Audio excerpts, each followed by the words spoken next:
Hello everybody, this video tutorial I'm going to talk to something different because I told you that you have to use the airbrush at the end of everything, but in that case, because this project is completely different than other ones, I would like to give you something I think easier for you. So what will we do now? If you remember, in the first video tutorial we talked about how to fix gaps, how to assemble the model, how to put it together, how to primer everything. Then in the second one, how to paint the skin when you want to represent something more dramatic with the light, like in that case. So because maybe something weird and then you have to use desaturated colors for the rest of the model, I recommend you try to blend to have perfect finish the skin before to continue painting the rest of the stuff on this model. I know, I told you that I don't recommend you this, but I know that if you have painted everything and then you have to paint with the airbrush over everything completely desaturated, these kind of magentas, greens, blues that you will add with airbrush, you will tint everything. So to try to fix that kind of mistakes, I recommend you do it before. And why? Because if you make something wrong, now you have just a base coat. So with the next layers, with the next capibases, you will fix it, so don't worry. And maybe if you made some mistake on his skin, because will be the main part of that model, the most important area, I recommend you just fix it with your brush and then again try to blend with the airbrush. So for that reason, I told you that you have to do in that model this way.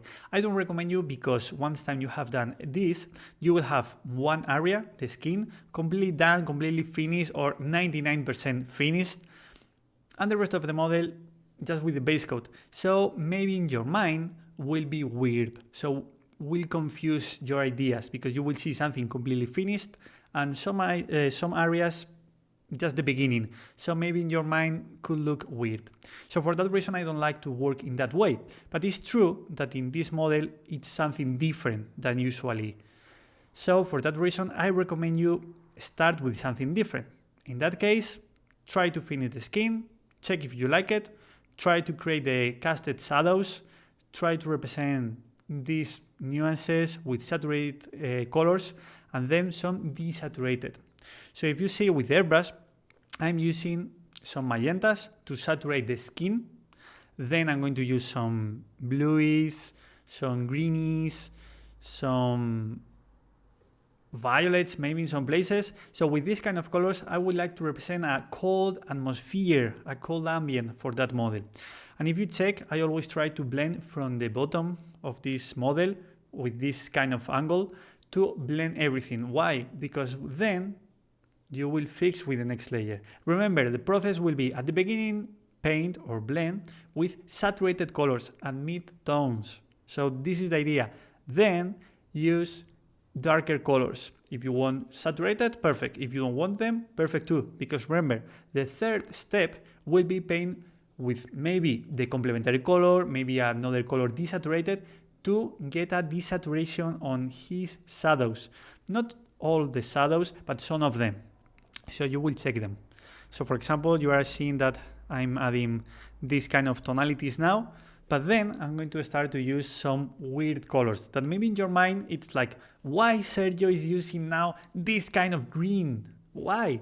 This is just because I want to turn the temperature of these kind of colors to something colder. So as you see, I'm trying to use this kind of yellow inside of my skin. Why I said yellow? It looks green. This is because I would like to use this kind of green that has inside a lot of yellow over places with a lot of yellow or a lot of white. So if you see, the result will be warmer. So some areas with magenta will turn to something like orange, and some areas with yellow or a sunny skin tone, colors like that, will turn more like yellow. So remember, this is to change the temperatures. But it's true, this is cold color, it's a green over that skin. So this kind of yellow or orange will be a bit colder than usually. So for that reason, I prefer use this kind of green than use orange or yellow. That's the key. So then I'm going to use exactly the same green, but I try to move to something colder, much cold than the previous one. So for that way, I'm going to add some bluish or turquoise inside of that to move the temperature. So as you see now, I'm using this kind of bluish to add inside of the screen, and you will see how it changes. So you don't have to use exactly the same colors to blend on your model. If you want it, perfect. But if you use different colors, for example, if you are playing with skin tones, maybe in your mind it's like, why is Sergio using this kind of green colors or bluish or whatever?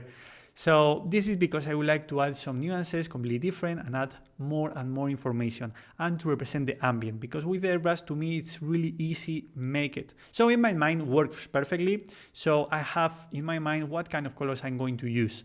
But then once time I've painted with the brush, maybe I don't know, or I don't like something. So I have the possibility to use my airbrush to fix it, to change it, or to add something new. For that reason, if you are playing with color skin, I recommend you continue playing with color skins that you can imagine, but not exactly the same. For example, if you are using something with red, maybe you can use violets or magentas. If you are using something with orange, maybe you can use different kind of orange, or maybe greens, or maybe another kind of colors. So it's just check them. Why I'm using this kind of green now? Because if you see, I'm trying to move some tonalities on his lights or his midtones to something colder, much cold, because I would like to represent a dramatic light on that model. For that reason, I painted the casted shadows. So if you see, around the skulls, near to his head, under the weapons, I represent the casted shadows. This is just because I would like to represent something really dramatic with the light. I don't like to paint in that way usually, but I would like to bring you more and more ways to paint to Patreon. So for that reason, I've decided to bring you something like that. I think it's something different to explore, to imagine that our model is inside in a cave. So in my mind, this works as the most saturated colors, and lighter, the highlighting will be on the chest, and then the rest of these colors will be desaturated. For example, if you want to represent something like gold, you have to play with colors like in your mind works as gold. But maybe you can't use the perfect yellow or more saturated yellow or orange. Maybe you have to play with something more like greenies, bluies, colors like that inside of your mixes to turn down or move to something more desaturated on these kind of colors. And then play with black, grays, but always thinking about color. I don't want to say play just with black and white to make gray color. I would like to say if you want to paint with browns, this kind of browns with a bit of desaturation inside. So to explain you easier, the skin of this model, it's the most saturated browns that you will find in that model. So the rest of the browns will be a bit desaturated with less color inside. Will look more like grays. So my idea was think that model is inside in a cave, and a tiny or huge hole is over his head, and just this light is on his chest. The rest of that model I could play with black color, but in my mind won't work. So for that reason, I would like to change that idea about black as shadow to move to desaturated colors. So everything will have light, but will be different than the colors that I'm using on his skin. So here you have the result. I think it's something interesting. You can see the dramatic light. You can see this powerful on the highlighting. So it's something different. So now it's the next step, maybe weird, maybe different, what we have to do with his helmet. Because we are talking about this dramatic light, and the angle of his head, it's like watching the floor. So in that area, I always told you that you have to add a lot of light because it's the main part, the most important area on your model. But in that case, we have to create the most important area without the contrast that we used on his chest. So how we can make this? In my mind, talking with you, we were thinking about paint like a freehand, like a skull on his helmet. But this kind of a skull, it's like a painted from someone that is not an artist. So I don't want to paint this skull completely perfect. I would like to represent it like with some loose brush strokes, with scratches, with some dots, just to represent something more creepy. So my idea is not to represent the perfect skull. So if you see the forehead, it's not like a forehead from a skull. It's just a flat line. So think about that, because I was trying to design this kind of a skull for that model. So if you don't want to represent something like this, because maybe for you a freehand is really hard to paint it, can you imagine that he just touched some colors with his hand and just touch his helmet? This kind of result could be okay for that. So it's just move the attention from the viewers to the helmet without use a lot of contrast. So if you see, this kind of skull looks like white, but if you see on the wet palette, looks like mid-gray or dark gray. It's not because you are thinking that it's different color. It's because the value of the background changed completely the colors. For that reason, I put a lot of effort talking about the values, about the temperatures, about the ambience, all of that. It's really, really amazing to understand it, because once time you understand that, you will play easier, comfortable, you will enjoy playing with colors or with the values. Because maybe in your mind, if you want to play with this kind of a skull on a helmet, you will play just with white, because the skull is white, right?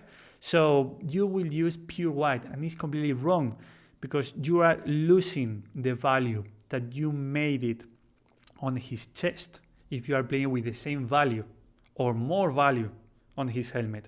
So you have to give me the idea that this color is white, but a different kind of white, so it should be gray. If you see on the wet palette, if you have a white background, looks like a dark or mid-gray. And if you see on his helmet, looks like a light gray. This is because on the helmet, I was playing with a black background. With this, everything that I'm going to add on this freehand will look as a white, and you will see the result then. For example, now I want to represent the jaw, and for that area, I wanted to play with a different color, just because in my mind works much better if I play with two colors than just one. And why? This is just because I don't like to play with exactly the same color in different places. So in my mind, it's like he made a mix, he painted the skull, and then he tried to paint again, and he need to make a new mix. Just that. This is to represent different nuances in tiny places, and because the face or the skull or the helmet in that case is the most important area, I think that play with just one color will be boring. For that reason, I decided to play with two. If you see, has a bit of brown inside, just that, just a bit, but enough to me to represent two different colors in the same place. This is just to give you some areas to watch, some ideas. Maybe at the end won't look really, really different, but in my mind works perfectly, so for that reason I want to paint in that way. Remember, I always told you that you have to enjoy painting your models, and you by yourself will decide if it's great or not. So your model, you have the last word, nobody else. If you ask to more people, maybe each one will tell you that you made some mistakes and they like something that you painted. If you have your opinion, just that will be okay. Just that. Remember, this is to enjoy, to have fun. Okay, what happened about this highlighting?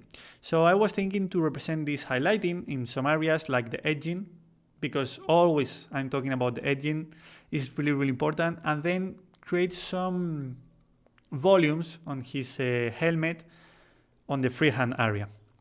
And I've painted just on the eyebrows and the forehead, just a bit. At the end, I don't like if I like it too much, but I was testing. So I think with a bit of volume will work perfectly, but I'm talking about the angle of this face. So the angle of this helmet or face, it's like watching down. So for that reason, I don't like to add too much light. So I'm going to play or cheat that idea about the light with this kind of rust or some highlighted that I'm going to add then to represent the non-metallic metal on this helmet. But I would like to conserve, to continue having black on this helmet. So for that reason, I was playing with this kind of orange colors to represent the rust to get more creepy ambient from this helmet. And then I'm going to check if it works or I need more highlights. If I need more highlights, I need to move to another tool. In that case, something like desaturated lights, but never adding a super saturated orange. Because if you add more saturation on this, maybe you will rest the saturation on the skin. And remember, this is the main part on that model. So for that reason, you don't have to play with a huge saturation there. So if you see just adding this kind of scratches, lines with this kind of orange, it's like a brown with orange, will work perfectly. But I would like to reinforce in some places a bit. So I'm going to saturate a bit this rust and then check in what places I could add new information, new highlighting, new gray colors in that case, so new lights. So for that area or that point, that step, you have to play with something like a mid-gray tones, but never you have to play around the whole helmet. So we'll be just in one place or two places just to add something else. Remember that the front view, it's going down, so you have to use the upper part of the helmet or one side. This is important because if you paint the highlightings in the center of the face, will look weird for the angle, okay? So I would like to put effort talking about this because it's something different. Usually the faces that we usually paint are watching to the viewers in front of that. But in that case, it's watching the ground, like to create more creepy ambient on that model. So we have to continue in that way. If we change that idea, we look weird. So if the idea to play with this kind of colors, it's because I would like to represent something deep, creepy, like he's a butcher or something really, really bad guy. If I want to play with more saturation, maybe we look completely different model. For example, can you imagine painting a book for kids, like stories, with this kind of color palette? Will look weird. It's much better use like pastel colors or saturated colors without too much shadows. And if you use shadows with color for kids, for children's, than this kind of saturation with a lot of casted shadows, with a lot of black colors. So this is because you want to represent a different ambient. Something like this one is really bad. So this is the light I told you. So in one side, I create a texture, I add some highlighting, and if you see this highlighting, it's a bit colder with this kind of blues, completely different than the skull I've painted.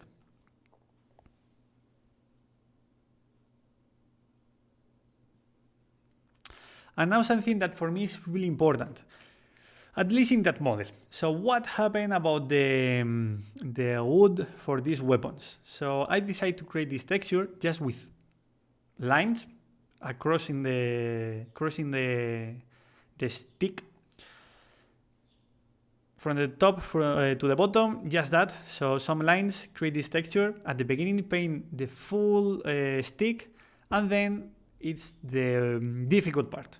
So now it's easy because it's just repaint the 90% or 80% to represent these lines, and you will have something like this. Now the texture works. But what happened now? We want to continue with this ambient, that the light is in front of that. So what we have to do? Then with the next highlighting, we have to move this light to the center, near to the chest, the hands, that kind of size. In my mind at the beginning, works like if I create like a cut between the shadow and light, will work perfectly. But then I imagine that maybe if I paint a tiny gradient between both sides, will work better. So at the beginning I was painting just moving the light to the center of the chest or to the hands to represent the axe or the hammer, the back part, like the background. So that area will have a shadow, but I don't like to play with a shadow like I'm going to use on his feet or the down part. So for that reason, I was thinking about what kind of color I have to use. And then I found the key. The idea will be play with light, not with a lot of light, and the next highlighting I'm going to move to the hands and create a casted shadows near to his fingers, like you are watching now. If you see, I'm respecting a bit a line with the previous layers between the fingers and the stick. You can see that I stop there, and how much layers I'm going to add there, you will see better the effect. And it's just that. Paint and repaint, moving the light to that side. And you will get a lot of contrast here, and will look like the back part, the axe and the hammer has shadow, just that. This is just because play with the contrast. You don't have to create something really dark if you are in the mid area, but you have to create this feeling. So how we can get this feeling? Just playing with more contrast. What kind of contrast? Like this one. So overload or overhide. And it's more or less the same. Create a texture, making lines, and you can get this texture for that. Then I'm going to explain you different texture for the armor. You have the skin, really smooth with a lot of nuances. So all this, if everything has different texture, then will look different. And this is the idea. This is what I try to propose you. Have a lot of materials on your models to bring you life to your model.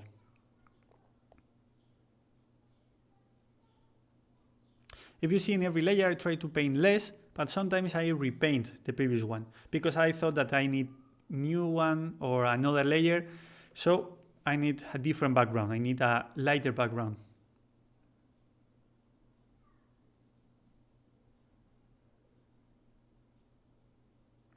So as you see, with the first layer or 2 layers, I've painted everything, and then the third, fourth, all the rest layers I'm going to move to that side, just that. So for that reason, the first 1 or 2 layers are really important to define the dark shadow, or the dark linings, to represent the casted shadows in that case, and then move the light where you need. Like in that case, it's there. So you can see now the casted shadows and everything.